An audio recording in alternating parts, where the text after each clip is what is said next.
நம்ம பையன் இப்பதான் முதையா பள்ளிக்கூடத்துக்கு போய் ஆகாய்க்கு படிக்கிறான். அவங்க அப்பா ஏற்கனவே கமிஷனரா இருக்கிறாரு, கலெக்டரா இருக்கிறாரு.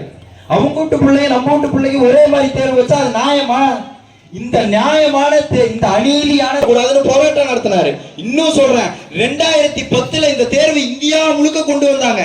அப்ப தமிழ்நாட்டுல தலைவர் கலைஞர் சொன்னாரு, என் உயிரே போனாலும் அந்த தேர்வு தமிழ்நாட்டுல வரக்கூடாதுன்னு சொல்லி அந்த தேர்வுல தமிழ்நாட்டுக்கு மட்டும் விலக்கு பெற்று வைத்திருந்தது திராவிட முன்னேற்ற கழக அரசு. எடப்பாடி பழனிசாமி அவர்கள் எப்படி ஆட்சிக்கு வந்தாருன்ற கதையெல்லாம் உங்களுக்கு தெரியும். எப்படி ஆட்சிக்கு வந்தார் அவரு? ஓட்டு போட்டு நீங்க எல்லாம் முதலமைச்சர் ஆகணும்னு தேர்ந்தெடுத்து உட்காந்துட்டு போயிருக்கலாம். நம்ம எல்லாரும் அதானே கேட்கிறோம். ஒரு சிலர் இந்த கிராமத்துல பசங்க எல்லாம் விளையாடுறப்ப சொல்லுவாங்க, ஏண்டா உனக்கு விளையாடவும் தெரியல, சரி சும்மா நடந்துச்சு, தமிழ்நாட்டுல மட்டும் நடக்காம இருந்தது, அவர் வந்த உடனே கையெழுத்து போட்டு விட்டு அந்த தேர்வை தமிழ்நாட்டுல கட்டாயப்படுத்தி இன்னைக்கு இதே அரியலூர் மாவட்டத்தை சேர்ந்த அந்த பெண்மணி எனக்கு மருத்துவ சீட்டு கிடைக்கலன்னு தூக்கு போட்டு உயிரிழந்து நாங்க இந்த சாதனையெல்லாம் செஞ்சிருக்கிறோம், எங்களுக்கு ஓட்டு போடுங்க. நான் கேட்கறதுல ஒரு பிரச்சனை நடக்குது. திருப்பரங்குன்றத்துல உங்க எல்லாருக்குமே தெரியும், அங்க ஒரு முருகன் கோயில் கார்த்திகை தீபம் அன்னைக்கு தீபம் ஏத்துவாங்கம்மா. இது வழக்கமா நடக்குது. இத்தனை நாளா எந்த பிரச்சனையும் கிடையாது.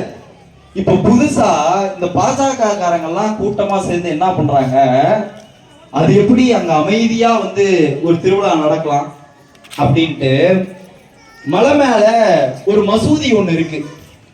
இங்க நாமெல்லாம் எப்படி வாழ்ந்துட்டு இருக்கோம்? நம்ம யாருக்காவது சாதி மத வேறுபாடு இருக்கா? நம்ம ஊர்ல எல்லா ஊர்லயும் பாய் கடை இருக்குது, அங்கதான் தீபம் ஏத்தணும் அப்படின்னு சொல்லி தூண்டி விடுறாங்க.